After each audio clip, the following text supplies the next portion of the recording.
الله الرحمن الرحيم السلام علیکم ورحمۃ اللہ وبرکاتہ۔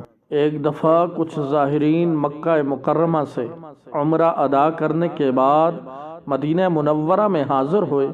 وہ جس ہوٹل میں مقیم تھے وہاں ایک خوبصورت بلی رہتی تھی جو ایک حاجی صاحب کے دل کو بہت اچھی لگی۔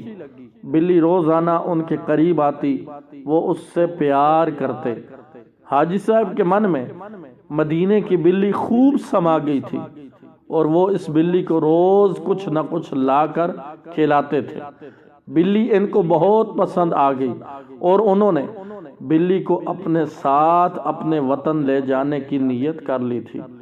بتمام حفاظت لے جانے کے لیے انہوں نے ایک پنجرے کا انتظام بھی کر لیا تھا۔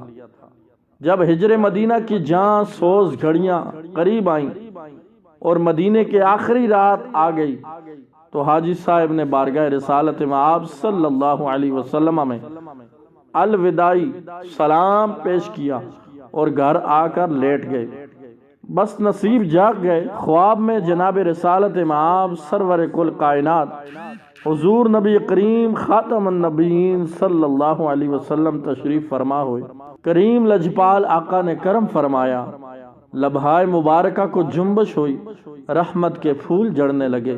حضور نبی کریم صلی اللہ علیہ وسلم نے فرمایا، آپ لوگ صبح خیریت سے مدینہ طیبہ سے رخصت ہو جاؤ گے مگر میری بلی کو ساتھ نہ لے جانا۔ یہ کئی دن سے روزانہ میرے دربار پہ حاضر ہو کر عرض کرتی ہے، یا رسول اللہ صلی اللہ علیہ وسلم مجھے بچا لیجئے، مجھ سے مدینہ چھوٹ رہا ہے۔ حضور نبی اکرم صلی اللہ علیہ وسلم آپ کے مہمان مجھے اپنے ساتھ اپنے وطن لے جانے لگے ہیں، مجھے آپ صلی اللہ علیہ وسلم کے در سے جدا نہیں ہونا ہے۔